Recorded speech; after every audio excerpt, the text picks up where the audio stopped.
Hey, welcome back to the EDUPodcasters Summit. My name is Tim Cavey. I'm the host of the Teachers on Fire podcast, an 8th grade teacher and an assistant principal for the very first time this year.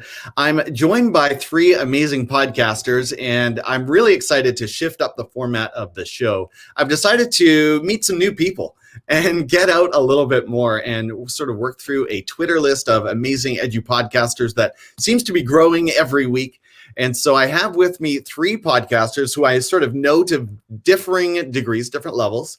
And I want to dig into their practice, find out more about just what makes their podcast go, what are their passions, what are their interests, where do they intend to take things from here. So welcome here. I'm going to ask you to start off by telling us who you are, what is your context in education, and all importantly tonight, what is the name of your podcast? Lainie, let's start with you.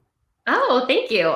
First of all, thanks for having us. I'm super excited. By the way, can I just say your intro graphic is like amazing. I have so much envy every time that pops up. I'm just like, you gotta be kidding me. And I think have some pretty good graphics, by the way. I can't let that slide without giving credit to Eric Geis from the Got Tech podcast. So he's the creator of that. Thank you, Dr. Eric. Yeah. You're very good at crediting him. I always hear you do that. So good for you. So I'm Lainie Rowell. I am an evolving learner, author, podcaster, international consultant, which is a lot easier these days because I don't even have to get on a plane. And I am a former classroom teacher and district leader. Of course, Our podcast is Lemonade Learning, and my co-host, the amazing Ree Hodges. I love her so much, and I can tell you more about our story, but I want to hear from Barbara and Wes. Did I answer all the questions? You're like, oh gosh, this one's already off the rails with this girl. All right. I think you did. Welcome here, Lainie. Dr. Wes Fryer. Hey, I am to be here. So I've been podcasting since 2005, and I have not faded entirely in my Speed of Creativity podcast. But I mean, I'm lucky to get one out a month. But I'm a weekly podcaster with my friend Jason Neiffer on the EdTech Situation Room. And so we talk about tech news through an educational lens on Wednesday nights at this same time, usually. My context, I am currently a media literacy 5th and 6th grade teacher at Cassidy School here in Oklahoma City. And last semester, I was teaching Spanish for the pandemic because we needed a Spanish teacher. I'm a recovering technology director, so I was the director of tech at school for 4 years, and then last year had an opportunity to switch over to a new academic role. So I'm an instructional coach half-time now that I'm not teaching Spanish, and then teaching 5th and 6th graders, which is really a lot of fun. So that's pretty much it. That is a pretty impressive resume. You've got a lot of bases covered there. Barbara, over to you. Hi, I'm Barbara Bray. I have a podcast called Rethinking Learning, but I started as a teacher long ago. And then I was an ed tech consultant, and that's how I knew Wes. And I am a coach I try to coach teachers, administrators.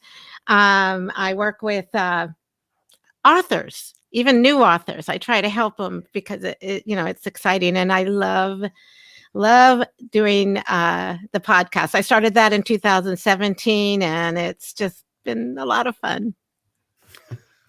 All right. Well, I think Dr. Wes has us beat with 2006. Did you say 2005? Wow. Incredible. I would love to dig into sort of what podcast even looked like back then, but let's keep this rolling. Tell us about what kinds of content you publish on your podcast. Do you focus on monologues? Is it one-on-one dialogues, interviews, or multi-guest conversations like this one? Give us a sense for those who are sort of connecting with you for the first time. Barbara, what's your usual format? Well, I started the podcast one-on-one because I wanted to get the stories. And it's kind of grown. I do some now where there's several people in the podcast, and now I'm doing reflections. And the reflections can be 1, 2, or 3 or more people. And I'm really loving that because that's basically going deeper. Yeah. And then I'm doing some of what you're doing. I kind of try a little bit of everything. That's kind of where I'm moving to. It just evolves over time. Wes, what about you? So the EdTech Situation Room is basically Jason Neiffer and I ranting about things. No. news, and then just, connecting dots. One of the things I love about it, of course, it's just fun to hang out. You were talking before the show about just this format and building community. I mean, without StreamYard, now that Google Hangouts on Air has changed all that, I mean, I wouldn't get to hang out with my friend in Montana like every week. Amazing. So if other people listen to it, that's cool. But I really just enjoy hanging out with Jason. But we do connect a lot, and it's sort of like we have homework to read, the tech news and the headlines. Goodness gracious, with social media, the tech correction, which is like this impending regulatory changes. How are we going to, escape the social dilemma? Been talking about a lot of stuff like that. But my podcast in the past has just ran the gamut. I love oral history. I love interviews. In fact, my sixth graders just finished a family oral history project, and I've got to be aggregating this week their 4 to 5 minute interviews, together with family members. But I love to interview people about their lives, find out about, the latest things in tech. I'm really focused on learning, and my passion right now is really media literacy and instructional coaching. So that's probably my focus. Well, my last roundtable was actually on instructional coaching, and that podcast episode will be coming out shortly. You mentioned, just having these fun conversations, and I love when the podcast feels like a win if you were just talking at a cafe. Right. Mm-hmm. Or I guess that's not really a thing anymore. But if you were just hanging out and it's almost like you just say, hey, let's record this, and if it starts from that place, it's a win no matter what. Mm-hmm. So I love that approach. That's the way it feels when I've tuned into your podcast. Lainie, what about yours? What kinds of content do you publish with your co-host? So our story is kind of interesting. I feel like I have to explain our origin story just a little bit. I promise this won't start with every little detail, but we started talking in March of last year because Bree and I had connected. And so we were kind of coming together and just being like, oh my gosh, what do? We have small children at home. We're working full time. This is bananas. And just in our conversations, I said, we should maybe just start a podcast. And we're like, no one will probably listen, but the two of us can just have this conversation. And Wes, I don't have the street cred that you did, but I have actually done podcasting in the thousands back in I don't know if it was 2005, but it was around there. I did it for my district, but that went defunct a long time ago. And so anyways, when Bree's like, you want to do a podcast? I'm like, yeah, I think this could be really fun. Let's just do this. And she's like, well, I have the perfect name, Lemonade Learning. And I was like, amazing. Could we use that? And that was where it started. So we did about 9 episodes where it was Bree and I kind of talk therapy for each other, where we were just trying to figure out what the heck to do. Totally unscripted, unplanned. We would usually text before, what do you want to talk about today? And it was really raw documentation. I'm not going to lie. I cry at times. Bree never cries. It's my mission to get her to cry, maybe from tears of joy. But it was that for 9 episodes. And then Bree's like, do you think people want to hear from someone else? And I was like, that's brilliant.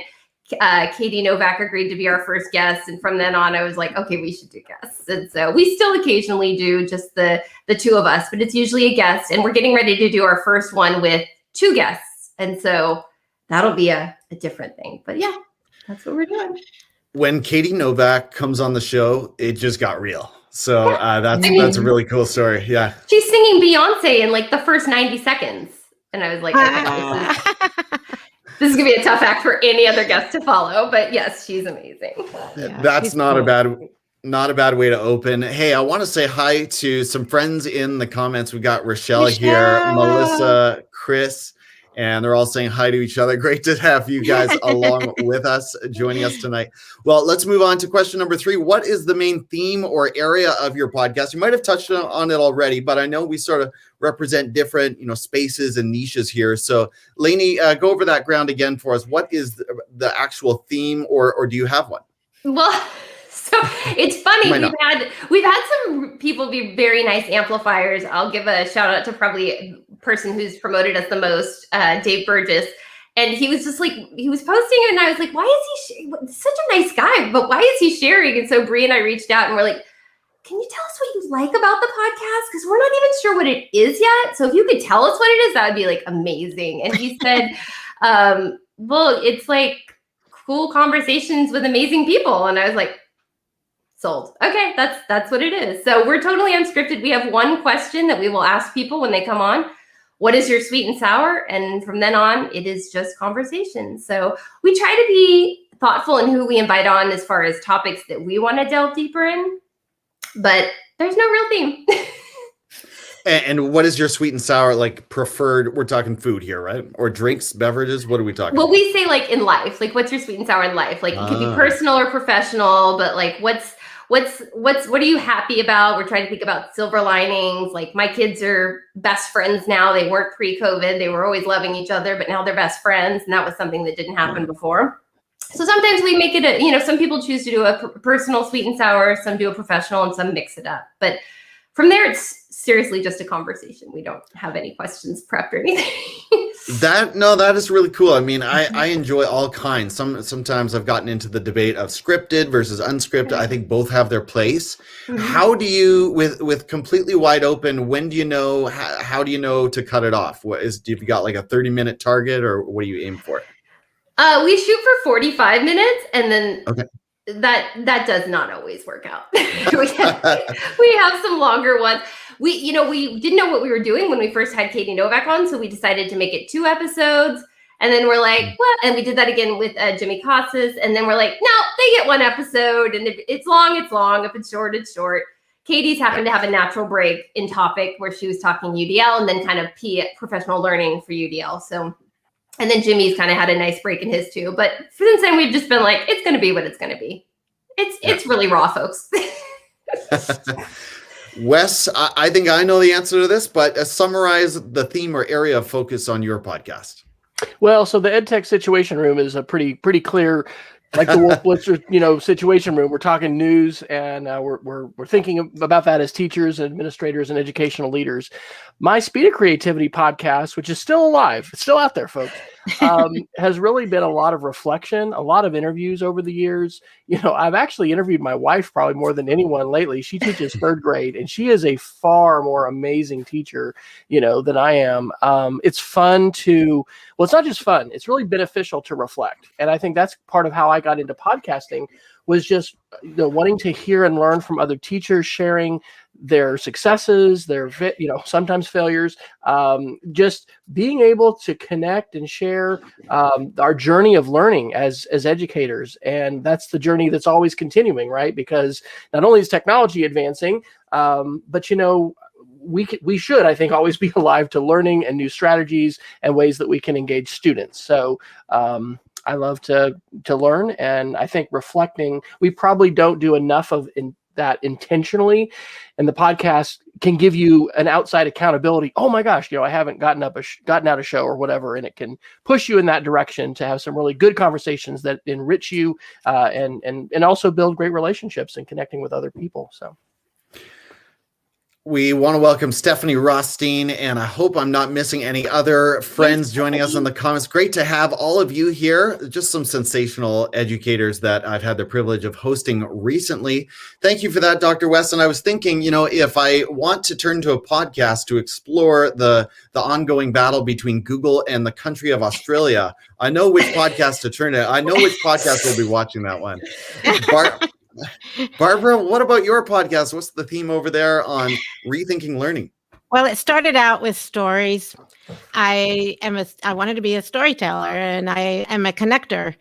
And people would stop me when I was at, conferences, and just we'd talk, and then another person come up, and pretty soon I said, I want to know more about the stories. So that's why I started it.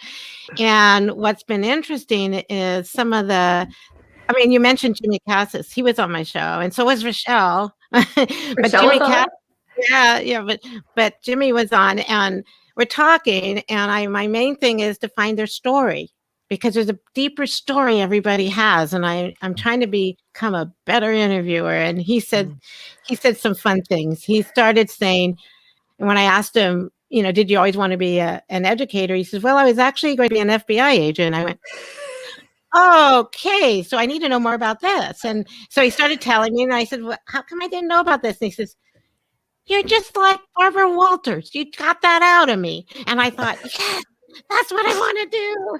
So my last reflection, I do reflections now, where you can really go into a topic, a deep topic. And I just posted one today with Dr. Basil Marin and JT Taylor on now is the time to disrupt the status quo. And we pretended we were just sitting on the porch talking to each other. Oh my gosh, you got to listen. It's really good. It's really good. Really, really good.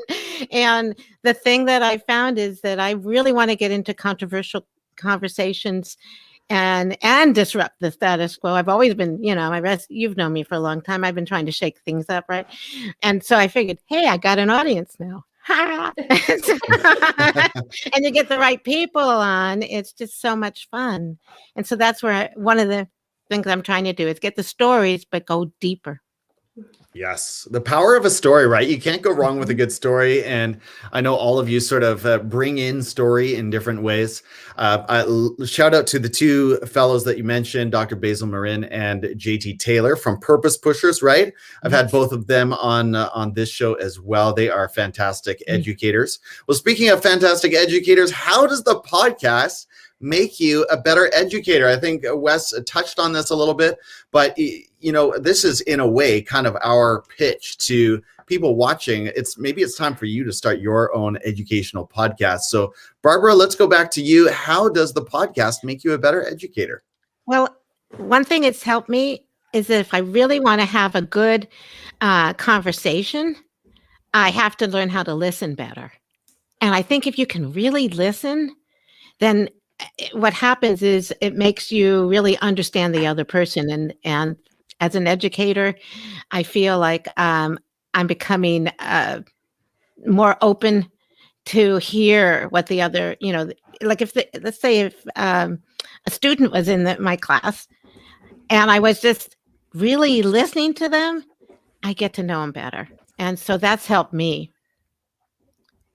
All right. Love that answer. Wes, what's your take on that? How does the podcast make you a better educator in your middle school classroom?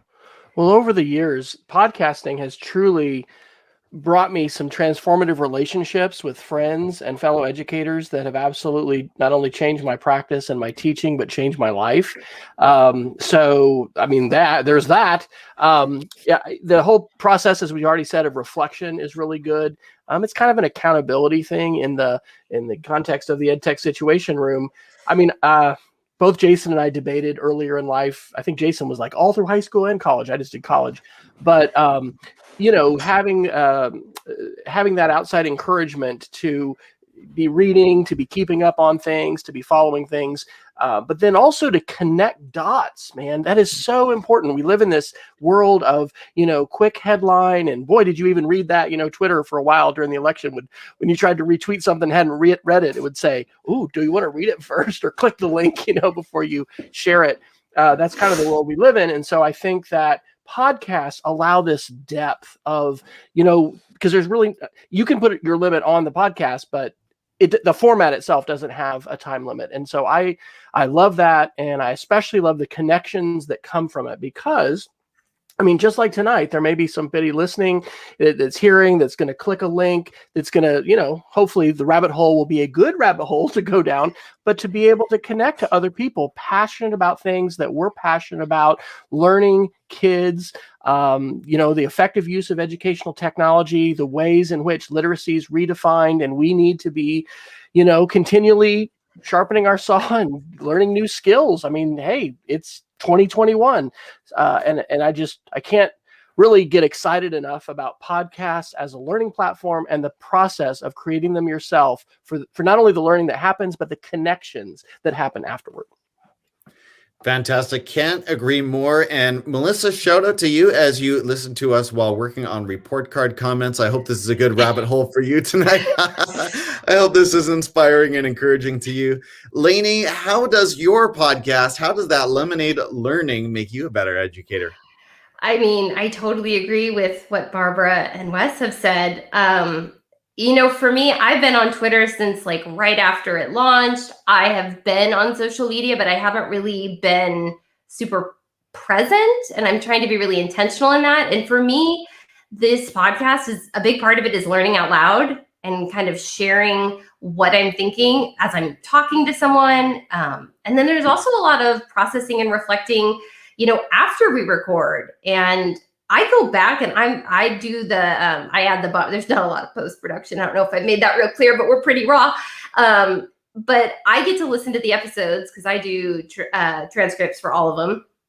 And I learn so much every time I listen to it. So, and then the people I get to connect with, and I have to give a shout out to Mel, and we've had some of our guests are in the chat too, Rochelle, and I just wrote an article with Steph in Edutopia, so I'm so happy to see her. I'm just making so many connections. I'm learning so much. I can't even say. And I spent like 6 years writing a book.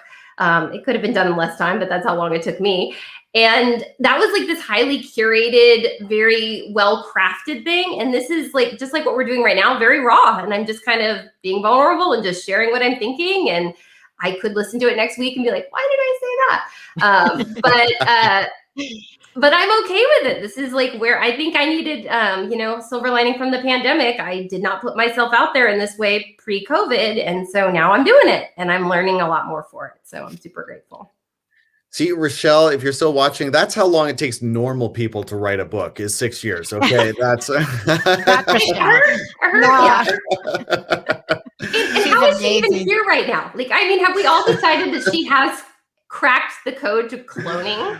I mean, we've all figured that Rochelle can clone herself, right? Because there's just no way one human being can do what she does. She's amazing. I think she's got a VA who's doing her commenting right now on her behalf. No, I'm kidding. But now you mentioned something interesting there, Lainie. Let's take a real minute here. As podcasters, do you listen to your own content and critique yourself with intensity, or? Okay, so I see a lot of heads nodding. So we listen to the episode right after it publishes. Do you always listen through once? Do you listen more than that? It depends on the, just the one I just did, I had to listen because I was like, that was really good.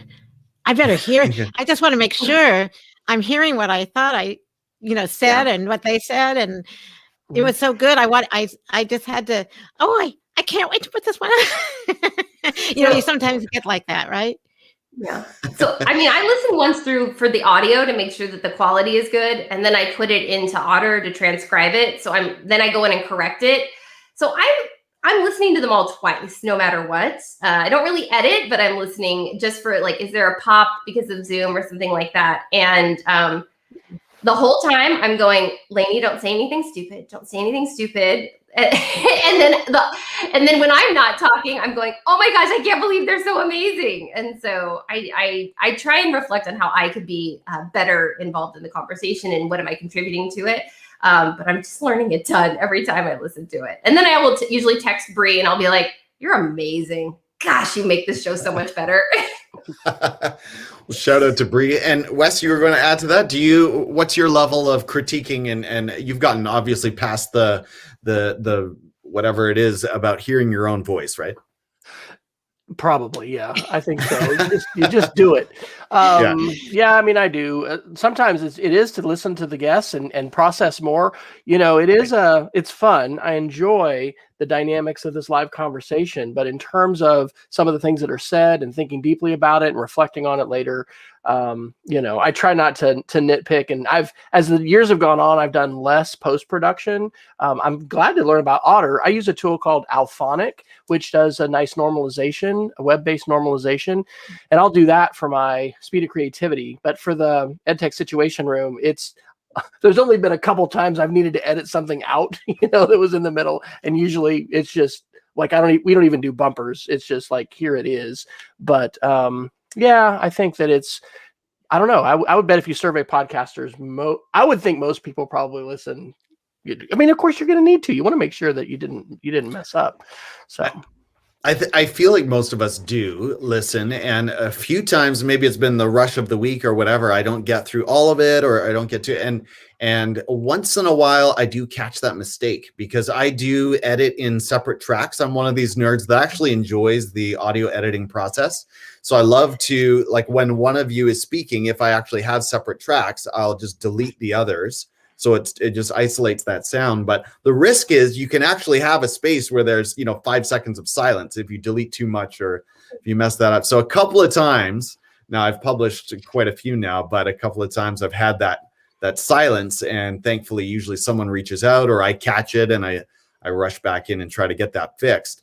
Well, let's get practical. Let's talk business or not business, but let's talk about the art for a moment. What is one piece of equipment or podcasting gear that you would like to add next to improve your content? And maybe it isn't a piece of gear, maybe it's something else, some other part of your show that you would like to improve. And it's okay to say there's nothing, but I'm assuming there's always something you would like to add. Lainie, what would that be for you? Oh my gosh. So there's steps as I make these faces that are like GIFs, like, oh my gosh. So the technical side, like I try and keep it really low tech. Bree handles like the social media stuff. I handle the post-production, minimal as it is. We have gone back and forth because captions are very important to me. That's my history in online learning. Like I have to make it accessible. So I do dedicate a good amount of time to that. So that's been a back and forth. Like it wasn't always Otter. Actually, it started as Otter, and then I started using Subtitle, and I became fixated on what words were showing up on the screen at the right time because it actually gave captions. And I was like, I can't do that anymore. So we went back to Otter, and then I'm using Headliner now, and I'm just getting used to Headliner for like the audiograms. And so we're like right in the transition of, we just started season 2. So I have a lot to learn, and I am happy to hear from all of you what is working well and what you would never do again. Well, if we could talk Headliner for just a moment, I don't know if, do any of the others of you use that daily auto audiogram feature that Headliner has? Are any of you familiar with it? Not daily, but I have it set for every time there's a new episode. I end up not using it because I end up doing my own thing, but.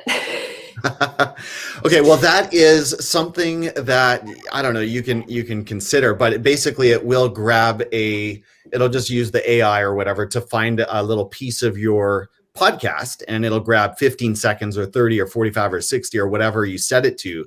So on a daily basis, I get like 7 to 10 of these coming to me, and they just show up in my app. So it's not really a big hassle. And if I don't have time in the day, I just ignore them. But sometimes if I do have time, I grab that piece and I throw it in my Instagram stories or LinkedIn stories or whatever. And it's nothing. It's usually not necessarily the very best piece of the show, but I just got to the place where I can't justify putting in the 15 minutes that it takes to make a really nice audiogram of like the best 15 seconds of your show. That actually takes some time, and I'm not sure the ROI is ever quite worth it. So I quite like these Headliner audiograms. You just set them up, and then they just come every day. You've sold me. I'm gonna have to take a look at that because life is short. I can only do so much. Yeah. They're called. I'm just going to take you there really quick. They are called. Let me get the right name here for you. Sorry about this. Let's see. So they are called Podcast AutoVideos. And then you just jump in here and then you sort of set up. Anyway, I won't walk you through all of it, but yeah, they are pretty cool. So that's my pitch. Not affiliated with Headliner in any way, but check it out. No, we get it for free for education. I'm getting it for free for education, right? Okay. All right. Well, I might have maybe that's something I need to figure out. I did upgrade and it's been so long ago I can't even remember what the difference is in the premium levels, but yeah, we just signed up for it, and so I signed in with my Orange County Department of Ed account, and they gave me like 10. I feel like it's 10 a month, which that's a pipe dream. I'm not going to hit 10 a month anyway, so totally fine with that. But yeah, I think that's what my account is. But I know someone said they wanted to know like how much stuff costs, so I'm all about the free. And as AJ said, all these cool tools that I'd love to add cost money. Free is for me. Yes, absolutely. As many free ones as we can find. Spread the word. Chris Nessie's favorite 4-letter F word. Wes, what about you? What is that next piece of gear or next thing you'd love to add to your show? Well, I find myself recording more on my phone than anything else, and it's the camera you have with you, it's the your recording device you have with you.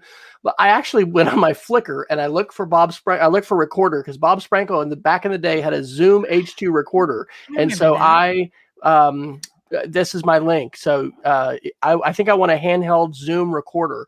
The new one is called the H2, but this is like NPR quality stuff, I think, that you can really get some nice quality. And some of this is like multi-track, which I'm more like mono's fine usually. But to up the game, it'd be pretty sweet to have something like this to go in the field, when you're out, recording, not from the house. Now, you would hold these devices in your hand, obviously.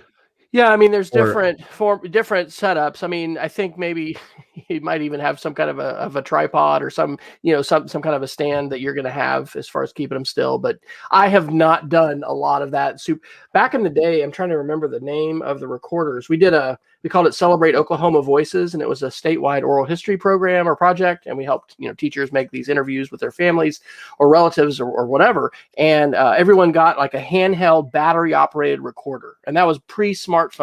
But those are still fantastic. I mean, you don't get a ring or a text message on them, and as long as your batteries are charged, they can run for a long time. But there's a little technical, to that. You've got to plug it in with a USB, and you've got to, edit it in something, and there's just a little bit more steps. So I tend to like the sort of ethic of minimal clicks or steps. It's like quick, and so quick edit. And but if I could, and I had the extra money, I'd actually buy something for my barbecue grill, or I'd probably do that. So I have higher priorities than this. But if it was going to be podcasting gear, I would go for a high quality mobile recorder.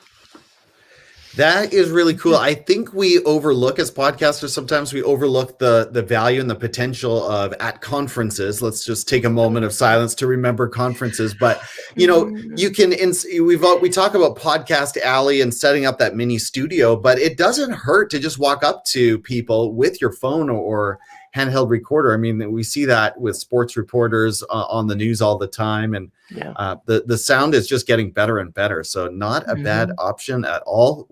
We tend to go to now for video first, but the thing one of the many things I love about audio as a format is I think it's less, not confrontational, but it's just less in your face and just more disarming to hold an audio recorder and then to just set that down. And you're like, full disclosure, I changed my shirt and fixed my hair tonight when it came on. I was like, I am way underdressed for this. You don't have to worry about that when you're doing audio. And I really think this is a beautiful renaissance of podcasting. And where is it going to go from here? The fact that we can tell a smart speaker, hey, play this. And, most of the times it'll work. And more people have a smartphone. It's really fantastic. So yes, mobile recording is fantastic. Being able to capture it in the moment, because when something's fresh, people have things in their mind, the details that they won't remember later. They'll have the gist, but you can really get rich detail. And so, use your phone if that's what you have. But if you have the means, these field recorders can really, amp up the quality of what you get. Very cool. Beautiful stuff. I'm getting excited over here. Barbara, what's that next piece of gear for you? Well, I'm kind of different. I have a son who helps me. He's my sound engineer. I have an editor, and they tell me what I'm doing wrong all the time. And I had to get the right mic, and this one's it could be better. And I have a book, so I'm trying to do an audio version. So my son just set me up in my closet because there's no other place that's quiet enough. And so I guess what I want to learn is how to make a quiet space and then help my guests be able to get the right equipment also, because I've had some come on and the sound is so bad. I'm trying to, figure out what I can do to make it better for them. And so I'm lucky. Like I said, my son is really good. He goes, "Oh, you're having a problem? I'll come on. Now let me see if I can help you." And I'm like, "Oh." And the other is, Tim is asking me how I do my show notes after. And what I used to do is the whole thing where, I translate it, transcribe it. I'd have, Google do it or whatever. And then I try to go in. But now I'm having my guests help me create because I wanted to really, really reflect them. And one other thing, on Spotify, there's a new thing where they want you to make a video trailer for your podcast. So I have this friend named Erica Sandstrom, the green screen gal, who just made sure I got my whole living room as a green screen studio now. So I'm now learning how to do. I mean, it's really nutty. My family doesn't know what to do with me, but it's really fun. But I'm trying to figure out how I can make, all these different videos. Also it's like the one thing that happens when you become a podcaster, you start getting into the techie part, and then you start getting into the, oh my gosh, I can go this next step. It's hard. I mean, as an ed tech person originally, I don't think it's in your blood, right, Wes? So I'm having fun learning, and I make a lot of mistakes, but I'm also learning from them. But it's important to remember you can always make it more complicated, and I'd encourage everybody thinking about this to keep it simple. I mean, the quality you can now get with your phone. To Barbara's point, I've recorded in the closet. I've come out of the closet many times with a podcaster. Literally, like that's where all the clothes are, and that's the best audio absorbing place in my house. And my wife has just laughed at me and, what are you doing, you crazy person? But yeah, that's getting away from reflective surfaces, turning off fans, getting the area quiet, but get your phone out. There's great apps to do, go for it. Download Anchor, go. Yes. Yeah. And that's a debate I have with the legend, Chris Nesi, because he's not a big Anchor fan, and he'll talk about that on the House of Ed Tech. But to me, it's about like just helping educators take that first step to publish and just making that on-ramp as easy as possible. This is an audio panel that I just bought on Facebook Marketplace. I just bought a stack of these recently. So after about 2.5 years of podcasting, I thought, I really should put up some audio panels around this office that I'm in. Barbara, you mentioned our friend Erica Sandstrom. I'm having her on the roundtable this Saturday to show me some cool stuff.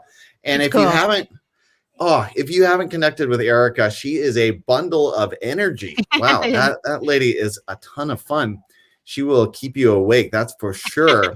Well, with green screen ideas, she's kind of my inspiration for this behind me. Absolutely. Well, we're starting to wind down, but we've got to ask, tell us what you've got cooking. What is your next episode on the podcast? Do you know? Maybe I'm catching you flat-footed here, but what have you got, or what are you looking forward to? Might be another way to answer that. Barbara, I'll go back to you. Well, I just finished that one I told you about with Basil and DJ, but I also did one with Rich Simpson. He's amazing. He's the kindness ripple. He's into reading and books, and but just put his up. So when I met him, I also met Natalie Reeves Billing, who's in Liverpool, and I'm going to be putting hers up next week, and I'm so excited because hers is she's an author, but she also has a stable house where she does all of her activities there. She has a room for Mary Poppins outfits. She has a science room. She has a jungle. So I have a tour of it. I can't wait to show it to you. And also you can learn about her. I mean, it's amazing the people I'm meeting. And Rich was on a panel with her, and that's how I met Rich. And then I met Natalie. And then I went, oh my gosh, I'm going to Liverpool. This is so cool. So look for that. That's going to be a really fun one. I love the overseas connections. Yeah. It's like you have these surreal moments where you're plotting out show times based on 13 hours time difference, and you're like, what is going on here? But it works. It's just where we are in history right now. So much fun. Can I just say one thing? Like I mentioned, Rich Simpson. Rich is in, he's in London, outside of London at the Isle of Wight, and he used to be in Northern Ireland, and he doesn't have that accent. So I said, you don't have that accent. So he said, oh, you mean blah, blah, blah. I went, oh, okay. I think he actually said, if I use it, you won't be able to understand me. I don't quote me on that, but I'm pretty sure I remember him saying that. Yeah, you did it though. He did. But I mean, the thing that I'm finding is that now because of COVID, everybody's right there, right next door. The problem is the time zones. Right. But I'm enjoying the people I'm meeting. I'm learning so much. And then the connections, like Wes said earlier about the connections, I can't believe who I'm meeting next. It's just amazing. And then to meet Wes here again, I haven't seen him forever. And Lainie, I've known for so long, and we just haven't. This is just wonderful. This is a ton of fun. Access, right? Access. You have a podcast, suddenly you can meet anyone in the education world. It's really a lot of fun. Wes, what have you got cooking? What's coming up next on the EdTech Situation Room or your other podcast? Well, Friday, I just cooked my first Brazilian picanha steak, but that was on YouTube. That was a different thing. Mixing it up. Yeah, my YouTube channel is like so eclectic. No, the thing I'm really ready to do and have got to do is just reflections on the pandemic. I've heard, numerous people talk about how important it is to reflect not only on our lessons learned, but like, what do we want to carry forward? What are the things that we have learned or individually, or maybe we have as a school community, as an educational community. So actually, now that I think about it, my wife and I use the old debater. I use flow pads to like brainstorm out. And I think we brainstormed the whole one, maybe I didn't even record. So it's a reflection on the pandemic and teaching and learning, and what we will hopefully continue, and maybe also what we won't continue, because the intensity of this year has been off the chart. And certainly for so many reasons, we're looking forward to getting back to, I think, a less intense normal. But let's not just go back to everything as it was. There's a lot of really great learning that has happened for a lot of people, and I'd love to help carry those things forward. Well put. And Lainie, what's next on Lemonade Learning? Well, I just want to, if you don't mind, I'm going to touch, it's to do with what's next. But so I have a history of online learning. I've been involved in it for 15 years. I helped write the national standard for quality online teaching. And so this has been really hard for me, for everyone, for a variety of reasons. But for those of us who have a history in the online learning community, we have a sensitivity that there is people saying online learning is not good and all these things. So you will hear me at probably an obnoxious amount of times on the episode be like, this is not online learning. This is not what we usually do. And so that's a thread that runs through all of them. But what we've got coming up, and we just launched season 2, Yaritza Vijalba, who is amazing. And oh my gosh, she has this, her episode, we had to launch with it, which is Don't Take It Personal, Make It Personal. And she is just talking about all the ways to personalize learning and meet kids where they are. Don't ask them to come to you. And CRT, it's such a great episode. We just released Joe Sanfilippo, who of course, he's amazing and so inspiring. And the way he talks about his community, he's just so good at like giving everyone credit for all their contributions and honoring people and recognizing and just lifting everyone up. So amazing. We've got, next up, oh my gosh, I hope I don't say this wrong. Next up, we've got Vernon Wright.